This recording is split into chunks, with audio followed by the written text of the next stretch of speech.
Pues sí, amigos y amigas, estamos aquí en Chamariapa 92.9 FM en el programa Expresiones de Nuestra Cultura. Estamos entrevistando aquí al licenciado José Jesús Aguilar Natera con el tema correspondiente pues, a la conmemoración de los 282 años de nuestra querida ciudad de Cantabria. Bueno, continuamos, licenciado.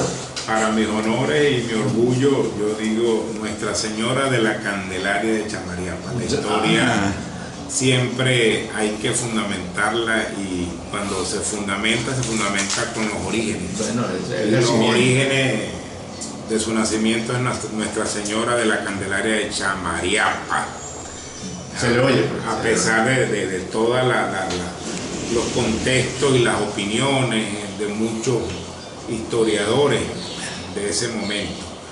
Algo importante, profesor, que debemos recalcar y en el cual nos fuimos ya al fondo de la interrupción del programa, de acuerdo a la pauta de la emisora, estábamos hablando de los inicios de ella desde el punto de vista fundacional.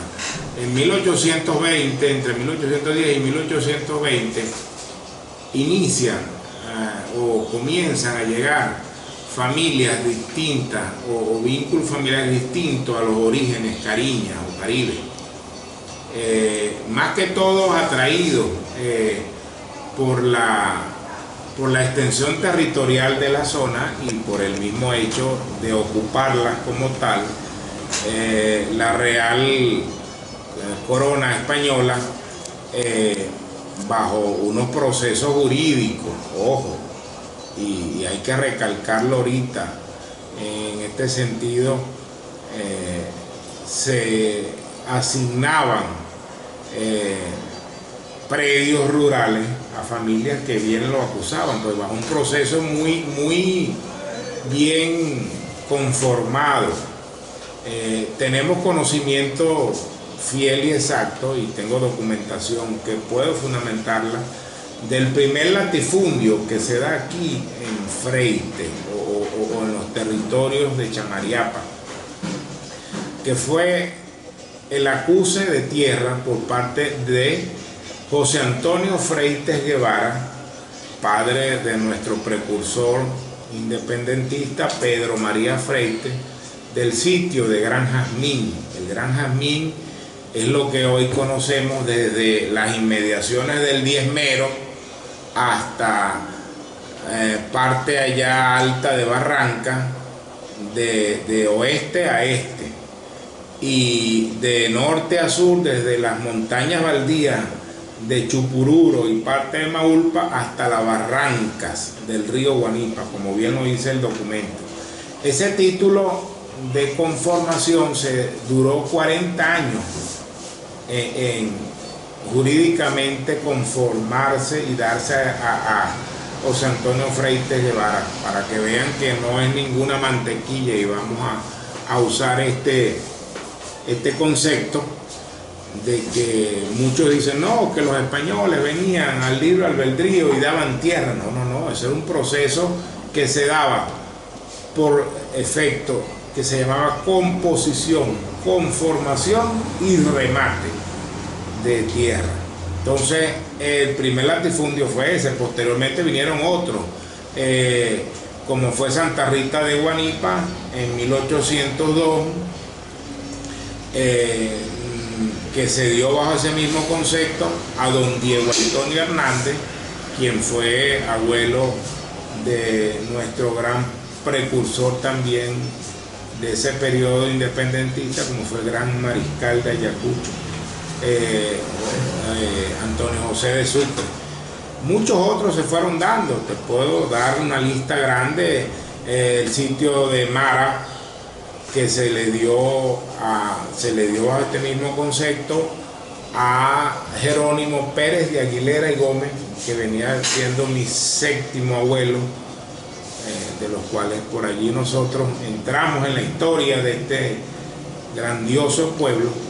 Y bueno, se dieron ese Huibimba en 1803, y después en 1848 a través de la promulgación de la primera ley de tierra y baldío, es cuando nuevamente se reinserta desde el punto de vista jurídico la asignación o la venta de tierras y de predios rurales.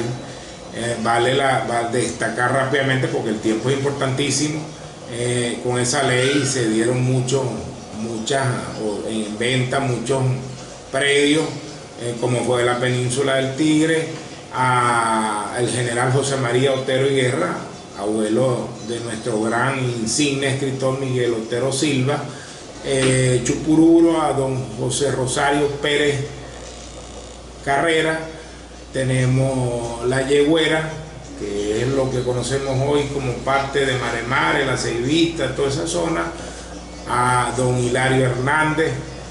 Tenemos la montaña baldía del Maco, que se le otorgó bajo esa misma promulgación de ley al general Juan Prado, que era oriundo de Ciudad Bolívar. En fin, volviendo a esa génesis de la avenida, esa familia procede de allí. Ahí llegaron muchas familias provenientes de Aragua de Barcelona, de San Joaquín, de Barcelona, de Cumaná, de Ciudad Bolívar, de Soledad, que era un pueblo que estaba ya sentado en las riberas del río Orinoco. Ahí llegaron los Pérez, los Freites, los Arrioja, los Sabinos, los Natera, los López, y muchas otras familias que empezaron a fundar, pues, no a fundar, a posesionarse o a asentarse en Cantaura y a engrandecer lo que es este pueblo hoy, un pueblo de mucha riqueza histórica, de muchas opiniones y para discutir, como usted bien dice, para dialogar, porque estamos en un diálogo en este sentido, y los diálogos tienen posiciones controvertidas en este sentido, y es importante que lo hagamos de esa manera, porque un monólogo tampoco es bueno.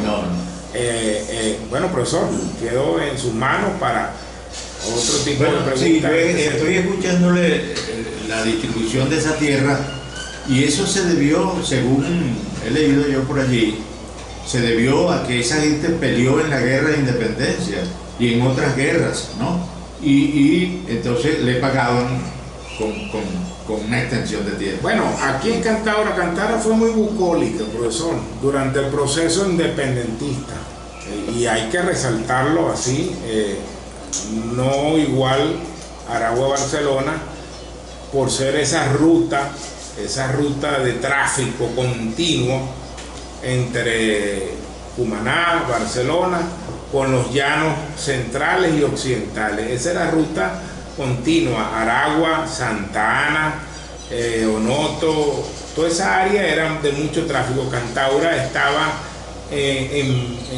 descontextualizada un poco de lo que era ese tráfico grande que había durante el proceso de independencia. Es por ello que en Cantaura usted hurga la historia y no la ve reflejada grandemente durante ese proceso de independencia que llevó nuestro insigne libertador Simón Bolívar de la mano de muchos grandes patriotas, aun cuando la familia Freite o parte de la familia Freite se posesionó aquí en Chamariapa. Su casa estaba en las inmediaciones de la iglesia Nuestra Señora de la Candelaria, donde el mismo documento que tengo en mi mano data y habla de la plaza principal. La plaza principal era la que hoy vemos ahorita en la parte norte de la iglesia, donde está el busto de Fray Nicolás de Ódena. Esa era la plaza principal de la cual habla el documento para los efectos de mensura, cuando dice que el agrimensor tiró una cuerda, cabulla o de tantas varas, porque ellos nombraban una cuerda de 50 varas castellanas. Esas eran denominaciones de medidas antiguas que venían de la colonia española. Cuando hablamos de la vara o de la vara o de la cuerda, como bien lo digamos, una vara, para efecto te decía la cuerda eran 0.84 metros, traducido hoy históricamente a lo actual. Entonces, cuando hablábamos una cuerda de 50 varas castellanas, estábamos hablando de 42 metros. Esa era la medida continua que ellos tomaban para indicar, pues, esa era la cabulla. Los niveles, cabulla, cuerda, esas eran las denominaciones que se le daban. Y la vara era también parte de esa medida antigua española. Entonces, cuando decían con rumbo al oeste, tantas cuerdas hasta llegar a la bajada es la bajada que hoy vemos allí, lo que llamamos comúnmente la Alcabala. Después llega a tantas cuerdas, como lo dice el documento, hasta el sitio del Alto de Mureve. El Alto de Mureve era allí donde vemos la autopista, el distribuidor, era a una altitud allí, y después X cantidad de cuerdas hasta llegar al río Aragua. Y por el oeste igual, y pues te habla allí que se midieron tantas cuerdas o cabullas y llegaron al río Chihuacara, te habla allí el documento. Río amplio y de agua perenne. En ese momento la historia contextualiza al río Chihuacara, hoy en total extinción, producto de la mano devoradora del hombre. Esa ribera del río Chihuacara la vemos disminuida a una simple corriente de agua que se propicia en tiempos de invierno. Eso es lo que yo digo en el poema Canto Cantaura. En tiempos de invierno. Y lágrima de río de seco cauce. Sí, entonces, lo dice, bueno, ahí acentuamos ese fundamento histórico-cultural que usted está narrando allí. Porque el documento te lo dice, río amplio y de agua perenne, y cruzando a la otra banda se midieron tantas cuerdas hasta llegar a la Mata de Cardón. Ahí se ordenó que se parara la mensura, y por el sur igualito hasta las riberas del río Aragua, y por el norte hasta el sitio Trompillar. Ahí te lo dice clarito el documento, eso está en la historia. Por eso es que a mí me gusta decirte, cuando le digo yo, profesor, yo hablo sobre los fundamentos. Hay otro documento que yo he leído que viene de las manos de la reina Isabel la Católica. Y usted más que nadie lo debe saber, porque usted fue por 4 o 5 años registrador subalterno de este municipio en la década de los 80, creo. Y lo leí yo allí. Sí, y allí están marcadas todas las notas marginales que se desprenden los ejidos, lo que se denomina hoy los ejidos de Cantaura. Todo y cada uno de los espacios que ocupan cada casa, cada ranchería, dentro de ese contexto geográfico aquí descrito, están marcados bajo nota marginal en este documento. Bueno, todo debidamente dado por el orden jurídico, que es el legislativo, en este sentido el legislativo municipal, quien es el que está facultado para la venta de parte de los ejidos que están aquí dados, pues, en este documento. Una de las cosas que hay que observar aquí, profesor, y que usted que le gusta hurgar en la historia, es que aquí han habido muchos adefesios jurídicos en este sentido. Parte de ese, y para ganar tiempo, en 1962, aquí el Consejo Municipal, violando la ley, yo te lo puedo decir con todo fundamento, le da en donación al Instituto Agrario Nacional casi 1000 hectáreas de tierra en lo que hoy denominamos las parcelas de San Joaquín, que era entraba dentro de esa conformación de amojonamiento, deslinde de los ejidos de Chamariapa. Y usted sabe que hay un principio constitucional, usted es abogado, de que los ejidos tienen carácter imprescriptible, inalienable, inembargable, y esa donación no se podía dar allí en ese aspecto. Bueno, pero son tantas cosas que uno en la historia va buscando y va anotando. Sí, y concatenando y homologando las situaciones. Ahorita acaba de dar el presidente 1 millón de hectáreas a los iraníes. Bueno, hay que... Esta es la misma figura. Hay que evaluarla desde el punto... Sí. Ojalá yo como productor agropecuario, y vaya mi saludo a ese grupo táctico de la Asociación de Productores Agropecuarios, APROGAN, quienes loablemente hemos hecho durante un largo tiempo, porque tenemos 2 años fundados en Cantaura, pero de verdad 2 años de lucha, de trabajo constante. La emisora así lo ha reconocido, el pueblo de Cantaura así lo ha reconocido, los mismos productores, dando ese trabajo gremial.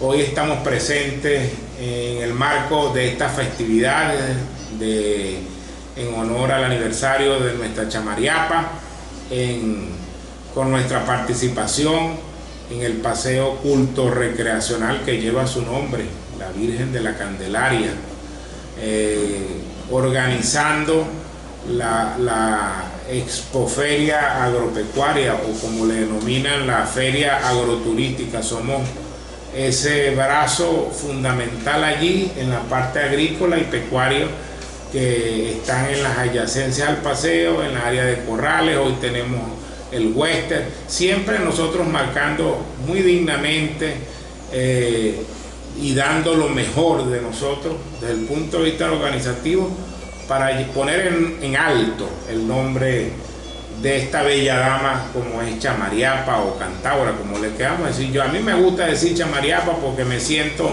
más originario, y es importante que nosotros tengamos ese sentido de identidad, porque la identidad es uno de los valores que caracteriza al ser humano.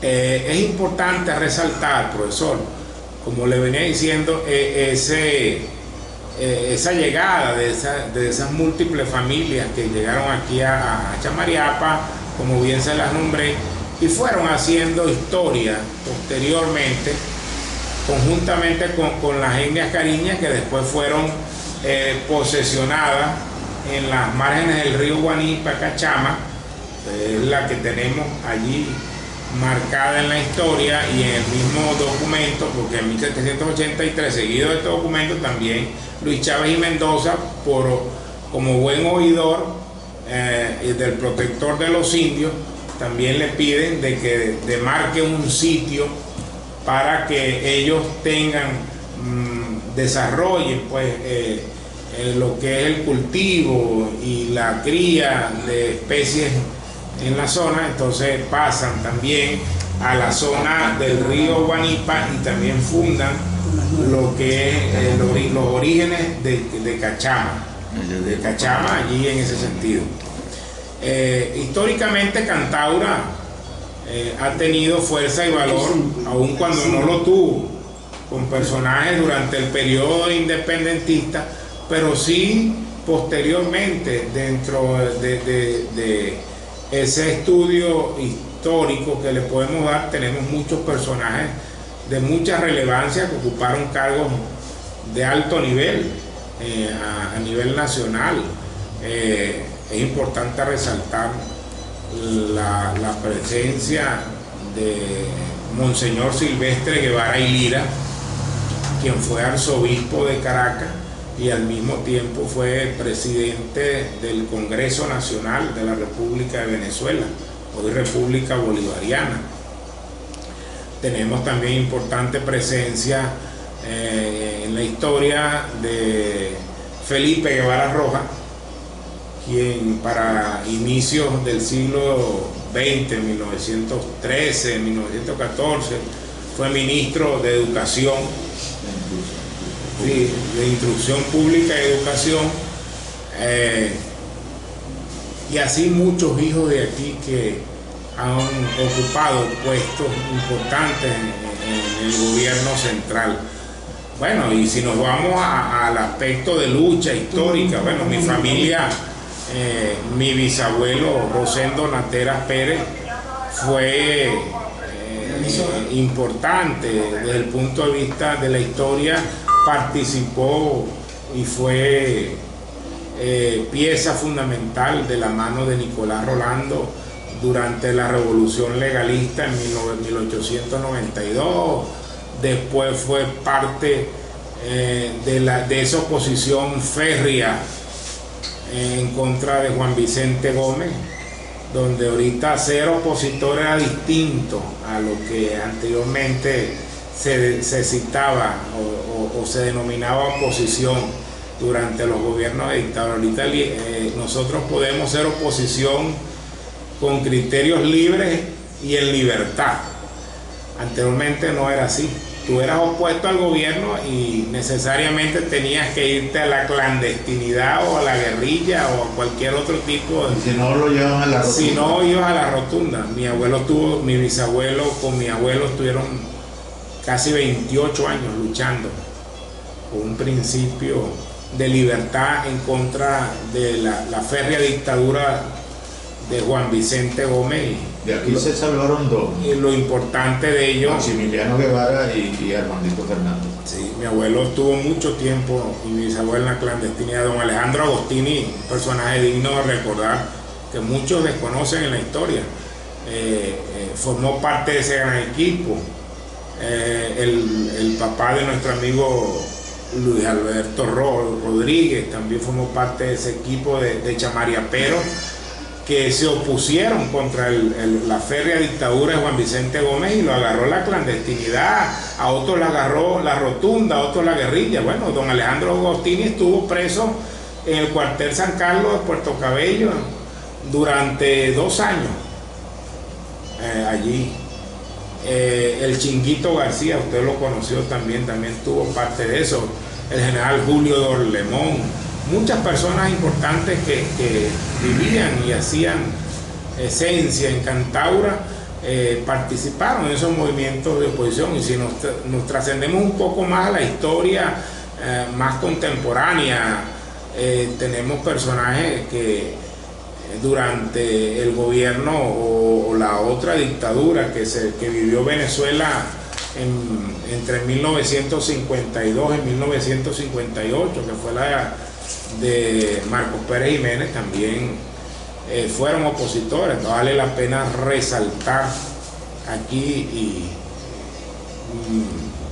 mis bendiciones, porque fue un digno ejemplo, personaje digno de honor y a seguir a las nuevas generaciones, como fue el doctor Pedro Elías Rodríguez Carrasquel, su amigo. Había pedido yo para que escucharas su amigo, mi amigo y el amigo del pueblo de Chamariapa. Un hombre humilde, un hombre que no se embriagó con el poder. Siempre recuerdo a Pedro Elías Rodríguez Carrasquel en su fundo Coporo con sus indios. Me decía, estos son mis verdaderos amigos. Recuerdo una anécdota de un último cumpleaños de Pedro Elías, al cual yo asistía todos los 3 de febrero. Yo estuve al frente de FUNFECAN, la Fundación de Feria de Chamariapa, durante los años 2010, 2011 y 2012 aquí. Trabajo arduo en el cual compartí experiencias con mi hoy director Juan Carlos Ovalle y un vasto equipo de personas el profesor Ramón Sotillo, que estaba en la Dirección de Cultura y Deporte en ese momento de esa gestión, donde la mancomunidad de esfuerzos estaba presente allí bajo el principio y el aspecto organizativo, la planificación, siempre caracterizándonos por darle lo mejor, la amplitud, lo mejor a los nativos de Chamariapa y a toda esa gran ciudadanía que nos visitaba. Cantaura marcaba historia en ese sentido, en lo que era las festividades en honor a la Candelaria y en el aniversario el 20 de agosto. Yo tuve el placer de conocer muchas autoridades regionales, gremiales, nacionales en ese sentido durante la presidencia de Funfecán, y me llevo el orgullo, y lo puedo manifestar aquí a través de estos micrófonos, de ese trabajo organizativo que a la final enaltecía al común denominador, que era Chamariapa, y nos caracterizaba como esa gran ciudad del oriente venezolano, ese pueblo blanco y gris que durante años nosotros nos decían: Cantaura, ¿y dónde es eso? Yo me acuerdo en la universidad que yo muy orgullosamente me paré y ¿de dónde es usted? Pues, o sea, en el inicio del semestre siempre le preguntaba: ¿de dónde es usted? ¿Y dónde? Unos decían de Bolívar, otros de tal, yo de Cantaura, y todo el mundo decía: ¿dónde es Cantaura?